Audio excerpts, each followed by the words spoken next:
I think we'll just jump in and ask actually about metrics. So I used to work in the innovation labs at Lloyds Banking Group, and doing innovation, we're always challenged. Well, can you prove the value of what you're doing? And I worked in innovation culture, particularly. I invented a metric of counting how many tattoos we had collectively as a workforce. On one hand, it kind of means nothing, but you kind of get there is a shift there if you see more people with more tattoos. So on the question of metrics, I wanted to tune in on what are the metrics that totally matter? Are there any metrics that you think we have too much credibility in them? And it's often a guilty area perhaps for the marketing team to exaggerate or gloss the pictures.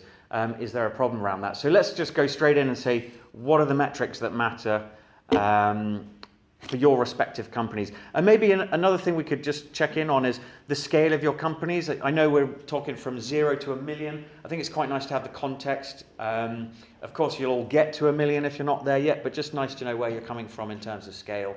Should we take it from the far end and bring it back? So I guess when I joined PensionBee, I was kind of like, number 4, employee number 4. So very early stage, we were still building the product. So the initial thing was like CPA, cost per acquisition.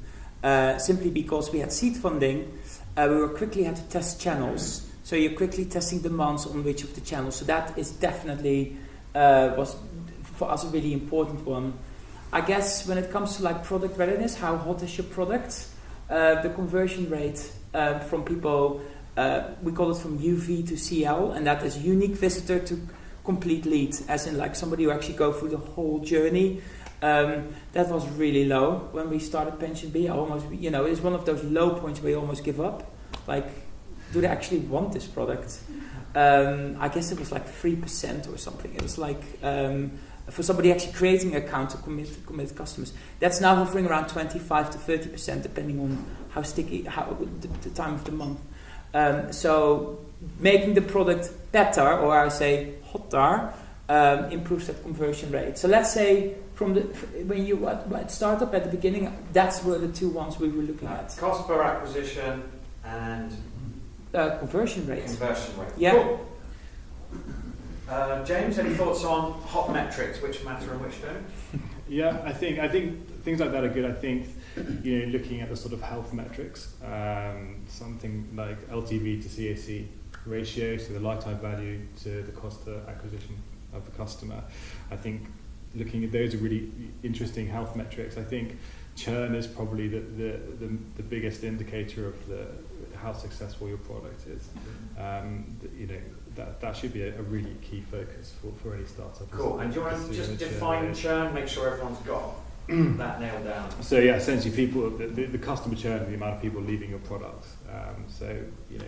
Unsubscribing or perhaps utilising your product for the free trial but not activating any lost customer, essentially. Okay. Great. Yeah, so I guess it is similar. I don't think there's a silver bullet for the top 3 KPIs for every business. Every business really has to understand what matters to them. We are a marketplace, so what we care about is number of active users on the platform. So that means customers who are coming back to the platform, they're doing something, and that something has got to be revenue generating customers, liquidity on the platform. So we track number of active users on the platform, and then we worry about growth. So that growth has to be sustainable. It's not just growth at any cost, but actually growing customers that'll generate revenue, if not in the next 2 months or the next 6 months, right? And then we care about CAC. CAC? Cost of acquisition. Cost of acquisition. Right. CPA. Cool. And can I just check, when you say active customer, how alive are they? So we've got, we launched commercially in Jan 2018, so we've got 10,000 customers, and 60% of customers are active. So that's logging in once. So what that means is, so the way the B2B, B2C marketplace, a core solution we talked about is the Rent Passport, linking the renters. So if you walk into any of our customers, they're doing TV, Atlas, which are property companies, for them to rent a property to you, to the renter, they'll ask you to download Canopy Rent Passport. So that these are active customers who've used the rent passport to rent a property, they use the rent passport to rent deposit free, or they use the rent passport to track their rental payments. Okay, cool. Cool, Iqbal? I think it's a difficult question. Good. So it's, I've worked in so many businesses, and I think look, the easy way to answer it is whatever metric your investor is happy with. So that's the easy way of answering it. But I think there's an education process you have to take your investors on, because I think it depends on the stage of your business. So if you're an early stage business and you start thinking about customer acquisition costs, I think it's wrong. I think you will destroy and kill your business, you'll kill your creativity if you start calculating customer acquisition costs and you've only had 10 customers. So I think you have to evaluate the stage your business is at. So if it's an early stage startup, what should we be looking at? Can I actually get people to my website or my app? So is it visitors? Is it a cost per visitor? Is it a CPM cost? What's the cost of getting somebody interested or engaged with my product? Now that engagement may not be they purchase something. That engagement might be that they leave you an email address, or the engagement might be that they just visit your website. But I think that depends on the stage your business is at. And I think far too many startups go out with right, let's look at a customer acquisition cost, let's look at a CPA, let's look at XYZ. And those are when your business is a little bit mature, and I would say in your second round of funding. So what you have to do is you have to sit with your investor and say, look, the question we're going to address with the investment you give us today is, can we get customers to visit our site at this cost? Forget about the acquisition, forget about the cost per lead, forget about all of those things. We're just going to see how much it costs for people to. And then the next round of funding, we're probably going to have a look at how many of those people we can get to convert. And slowly you start to build a funnel in parallel to the funding. I think what happens is when people raise funding in stage one, these days they say, right, if we can't get customer acquisition costs or an LTV to a CAC ratio of a third or something, business doesn't work. And I think there's an education process you have to go through with your investors. So that's why I think it's a difficult question. So Great, that's my answer. great answer, thank you. Diana, any thoughts on metrics? I can say from a data science project's point of view. So first of all, it's how many value you can create for the customer, for the client, and usually they expect to see a number at the end. So even for us, it would be how accurate the model is, whether it's predictive or whether it's just a classification model. It should be also robust, but in the end, for them, it counts how much revenue can you bring me, how much cost you can reduce with this, how much can you help me reduce the time and the processes by automating most of the manual processes. I can give an example here. For example, in KPMG, we had a small project to help the tax people to classify tax expenses for claims, and that for them was very important to have it in the right bucket. And also they had a lot of manual process in going through all the transactions and all the expenses, which is a huge amount of time with a lot of people and a lot of costs. So that would be like developing a very simple model in this case that will classify everything in defined buckets, but also it involves natural language processing in this case. And how do you do that? You have to define which words are interested to look into the description of the expense to assign that to the correct metric, to the correct bucket in this case. Okay. So it's a different, it's a different kind of metric. Okay, great. So moving along, we were going to look at just secrets of the trade. So you're looking to go from startup to scale up, and traction and credibility are vital. So any secrets you want to share that you've seen have been effective either with your own company or with others? So the best tricks for growth, I think, the cheating was a nice example of this that came out earlier.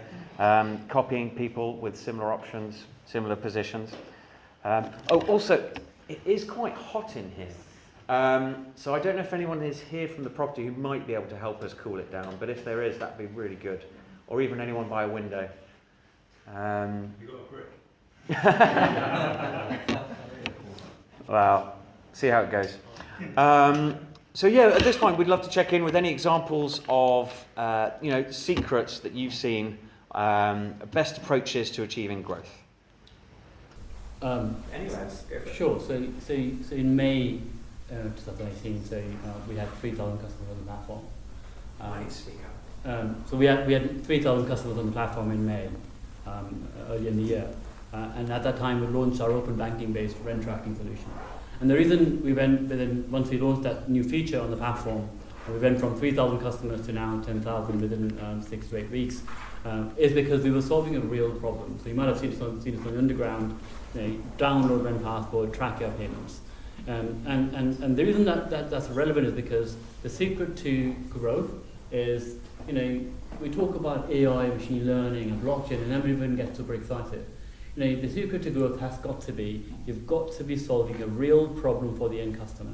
It's got to either make the whole process really efficient, reduce their costs, or in our case, it's about building greater financial resilience for renters. So that was the secret for us.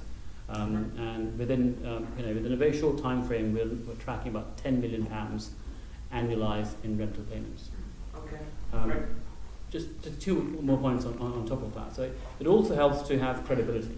And of course, renters and open banking is a new concept. So of course, combine that with a new company, Canopy, I've never heard of. So how do we build credibility with customers?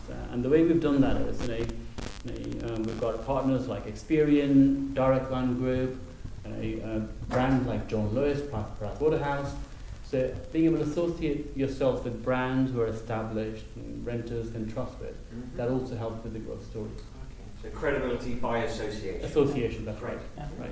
I think, just get on your point, the fact that we at PensionBee we use existing money managers to manage your money, which turned out to be, from customer feedback, a huge element in the reason why they chose PensionBee. It wasn't just about simplicity and solving that problem around their pensions, but actually that we were so-called backed by reputable money managers.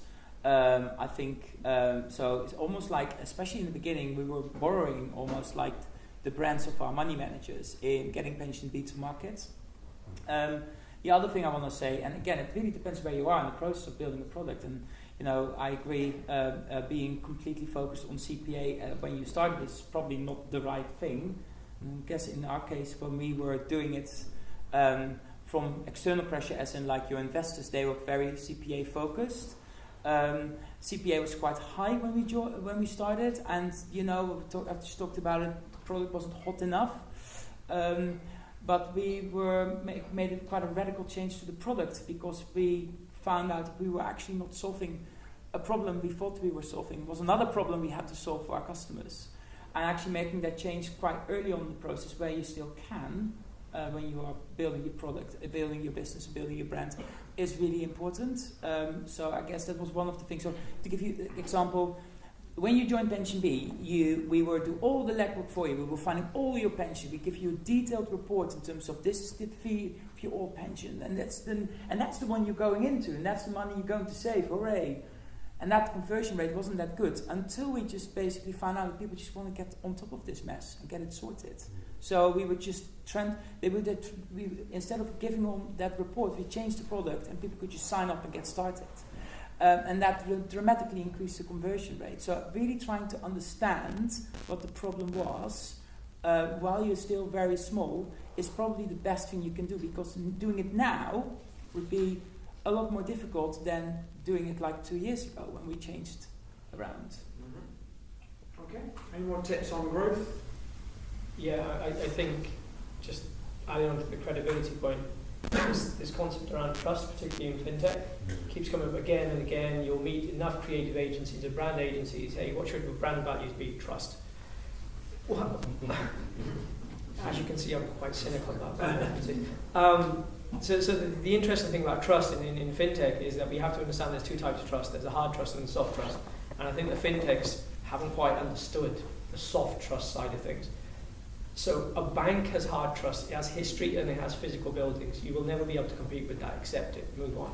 But what fintechs have is this amazing thing known as soft trust, the ability to communicate to customers at a level where the banks, etc., don't do that. And whether that's via social media, whether that's via email, whether that's via these other systems, banks can't compete with you on that. So you've got to focus on this concept known as soft trust. you've got, and the reason we came up with this when I was at Number, we actually did a survey, and people said, how do you trust us? They said the first thing we do is we look at your social media profile and see if you've got a few thousand followers. They said if you have that, tick, that's it, we want that. And so the second thing, they said we just want to see big ads. So we went out and bought big billboard ads, and they're really cheap. For £2,500 or something, you can buy a big billboard ad on Wimbledon Station, right? If you know how to cut a deal, right? So they're not that expensive. And that gave us that tangible thing which I referred to earlier. It made you real.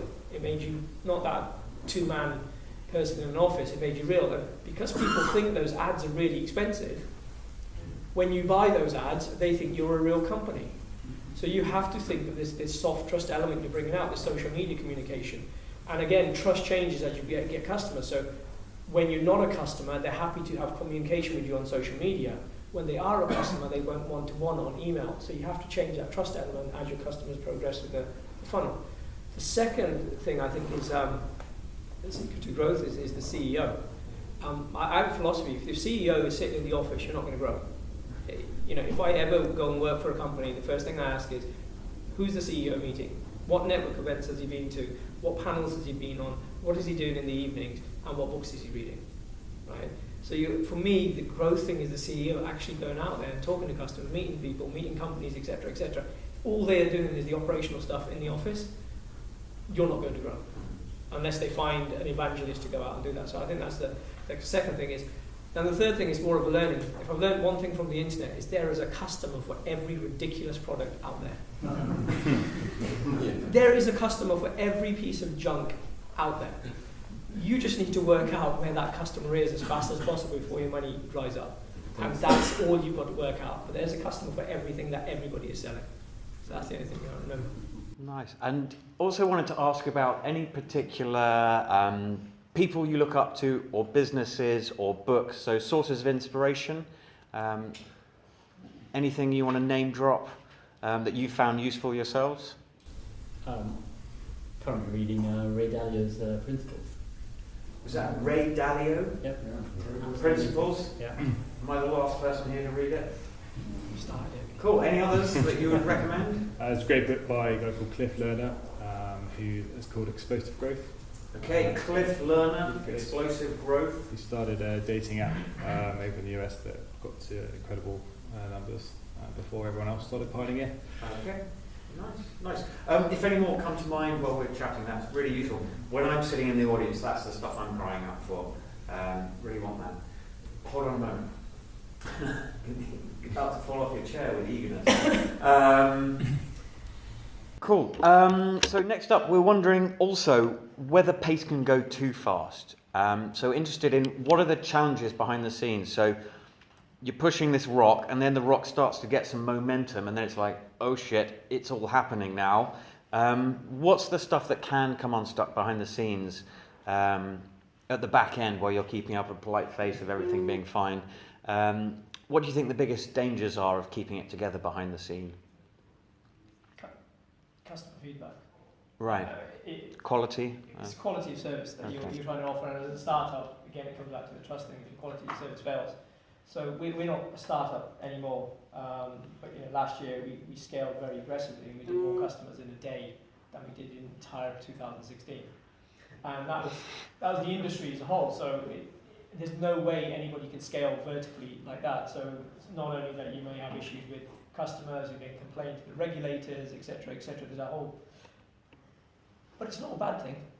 Yeah. Customers, if you explain to them, if you educate them, hey, you know what, we're growing, and we'll get back to you. So as long as you keep the communication channels open, I'm not going to sit here and say, what's that blitz scaling or whatever. It's a bad thing. No one's ever going to complain about getting lots of customers.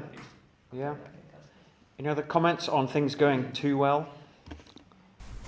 I guess I think if in our case a customer get their own beekeeper, which is a customer success manager, when they consolidate their pensions, that's a human being they can speak to directly, and for our customers that was really an important element. When they consolidate at point of consolidation, that's really what they value: direct contact to that person. So guess what? If you scale very quickly, are you going to hire, if you scale 10 times, are you going to hire 10 times more beekeepers? So that's the challenge. Like, what do you automate, and what do you keep? What element of that service do you keep personal to that customer, so as they perceive it as the same service you provide? That's incredibly challenging. Yeah. Okay. But I agree, when it goes wrong, and it did go wrong at some point with us, you just simply have to explain to your customer what's going wrong and why it's going wrong and how you're going to fix it. That can be very forgiving. Okay, nice. And then my last question before we come to the floor is a question of collaboration. So it's in-house versus partnering with an agency to achieve growth. I wondered if you have opinions and experiences on doing this all in-house or working with agencies to help you get more growth. The principles of doing it well or not so well, or whether to do it at all? I think, having worked both sides of the fence, I think agencies are great for probably two things, and it's probably when you get to a certain scale, they have a massive buying power, so they can get you inventory for cheap, which is great. And the second thing that a lot of good agencies will have is proprietary software that isn't available. So if you've looking at your growth strategy and you've worked out that search engine optimization, for example, is where you need to triple down, and there's some great companies out there that offer incredible software that isn't available anywhere else. I think that's probably where the two areas where you would look to collaborate with an agency, as well as perhaps then being a sort of tactical strategic partner. But I think I think it's probably better to look to build an internal team up until you've reached that point of scale. That's what I would recommend. So the interesting thing, if you look at companies who've gone from startup and scaled, CMOs seem to cycle every 1.5, 2 years in these companies. And if a CMO joins a company and they've outsourced everything, his plan will be to bring them in. And if a CMO joins and everything's in-house, his plan will be to outsource everything. So I don't think there's a right or wrong answer. But what I would say is if you're working with any agency, whether it's digital agencies, PR agencies, content agencies, branding agencies, etc., you need to have a person inside who's going to drive that agency. If you do not have that, you'll be wasting your money. So that's the only thing I would say. Yeah, okay. Nice. Any more thoughts on agencies? The good, the bad, the... I've been more bitten than helped by agencies. I think you need to be really careful who you select and resist the pitches thrown at you by LinkedIn, telephone, or email as much as you can. But that's my personal experience. And if something is really that important, bring it in house. But then again, I might be the person who brings stuff in house. I think it's a lot simpler, say, like stage of your business, capability and capacity. So it doesn't matter if you're a two people business or a 100 people business. You know, if you don't have the capacity in hand, you've got to outsource, and then you've got to find the right partner. Great.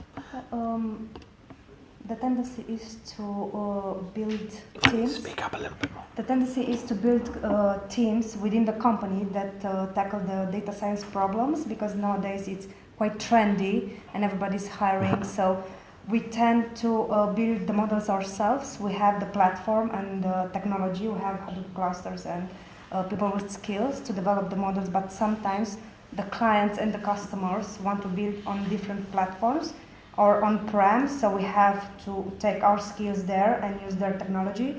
So it at this point it depends on the customer and the client and the requirement. Yeah, great. Okay, so hopefully you have challenging thoughts on some better metrics than you've heard tonight, or perhaps you have thoughts on other secrets to getting traction that we haven't heard. You want to volunteer some things as well as put questions and learn more from our experts tonight. So now's the time. If any of you got questions ready, traditional way, great. Just expanding on the agency type question, really. Just keen to understand how important alliances, channels, affiliates are to your business model. Very. Sorry. Who's this to? Very. But my only thing on partnerships and alliances would be, especially as a startup, if you don't, I'm sure you've read this before, if you don't have somebody who's going to champion your cause within that company, you're just going to spend a year trying to do a partnership and it's never going to come to fruition. So you have to balance that time and resources. Affiliates are usually easy if you want affiliates to inbound traffic. So affiliates, they know they want to sell your service, so it's easy to cut a deal with an affiliate. But if you want a partnership where they're going to go and market your service, so if you want to do a partnership, I don't know, I'm going to use KPMG as an example, unless they have a real desire for this, you're going to spend a year, 2 years knocking on doors to try to find out who somebody's going to do. So pick your partner, that's what I'd say. Yeah. Be very quick when you are selecting a partner. Be very quick also to figure out if it's actually working, yes or no, and be strong enough to also cut ties with the partner or affiliate if it ain't working. Otherwise, you end up with legacy stuff going on, which can take up a lot of resources and energy. Cool. Yeah. The more money you can raise, assuming there's a market size to penetrate, the more you can spend on marketing to get your customer acquisition cost down. So, just if you could comment on marketing to the right target investors, that would be interesting to get. To raise money. Yeah. Again, I've seen so many PowerPoint slides and I'm yet to see one which doesn't have a market size over $1 billion. Every single one has a market size and market cap. So every idea that anyone's ever going to come up with in this room has a market size of over $1 billion, otherwise it's not worth it.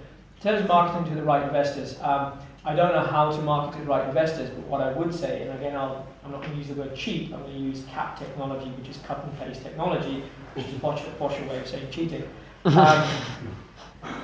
In order to reach the investors, so I can't take which ones to market to, but in order to reach the investors, what I found has worked in the past really, really well is to find the companies they've invested in and become friends with the CEOs of those companies and ask them for advice on fundraising before you approach the VC and then get introductions. So everybody wants warm introductions, so find the companies they've invested in, get to know their team and their CEOs, and the way you get to know their CEO is to go to that CEO and say, hey, you might need a little bit of advice on fundraising, and most CEOs would be more than happy to help you, and then ask for the introduction, and you'll get an easy way into the VC. Nice. Any more thoughts on funding? Great. Yeah, go for it. So generally touched on it, but obviously fintech is quite unique in the way that we're much more regulated than other parts of the tech space where you just need a laptop and interconnection, off you go. So working with regulation, I mean, your choices are either kind of working with a third party which you can kind of use their regulation, their kind of compliance to deal with stuff. But it very much feels like having your hands behind your back and kind of telling someone else what to do with your customers. So what's your guys' advice on when to cut the cord, when to get regulated yourself? Because obviously spending all the lower money on that is when money you can't spend, bringing users in and testing the assumptions which you need to do at the beginning. So what are your thoughts on that? Are you referring to being an appointed representative or fully regulated by the FCA? Like those two things? Yeah, fully regulated versus using third party and essentially like white labelling somebody else's regulated product as your own. I think it depends really on the business model you're in. I think we still have a couple of partners, for example, who are appointed representatives of PensionBee, simply because for them it's not their main business line. I think if it's a critical part of your business, I think as soon as you think it's alright, get regulated yourself, because ultimately, if you're an appointed representative.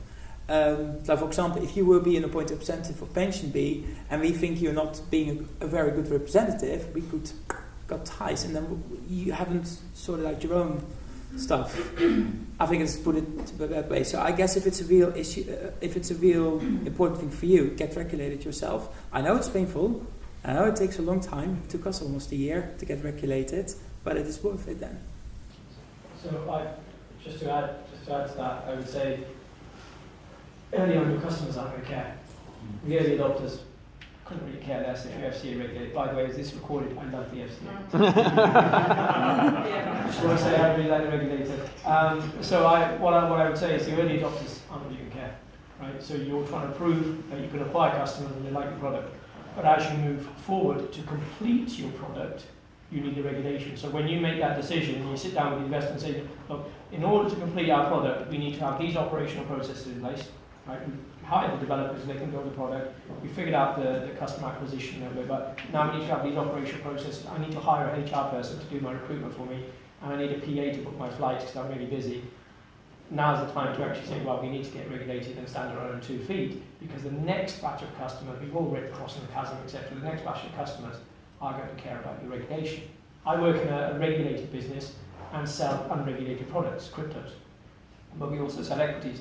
So we've had to go a step further, and we've had to lobby the Treasury and the FCA and also the Bank of England to regulate cryptocurrencies, which there's a report coming out in 2 weeks on regulation of crypto assets. So we've had to go that step further and actually say, this is how you should do the regulation. So exactly when your business is ready for it, I think. All right. Yeah, right at the back, if you'd like to shout. Question for Iqbal. So today, the FCA requires all trading sites to have a little note which talks about what the percentage of clients losing money are. And eToro is actually quite good. It's only 65% of clients lose money. I use IG and it's 79%, so eToro is definitely better off. How do you plan to switch that to below 50%? Because clearly if more clients make money, the business will do better.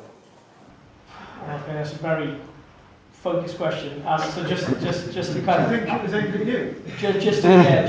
Just to highlight that, the thing is, so ESMA, the European regulator, came out with regulation for CFDs, contract for difference, which is one of the products that we sell, and they basically came out and said, if you're marketing CFDs, you need to say how many of your clients in a quarter are losing money, etc. So I can't help customers whether they're losing money or making money. Like, we don't offer advice, etc. What we can do is help educate them, and without going into details of our product, etc., on our platform, you can actually copy traders, so you don't need to trade yourself. So if you want to trade crypto, you just find the best crypto trader and hit copy, and he will trade on your behalf. So it's a very, I can't say I'm going to help people go below 50%, etc. It's up to the individual. If they're not a good trader, they'll go to 90% or 100%. If they're a good trader and they learn and educate themselves about the instruments, then they'll improve.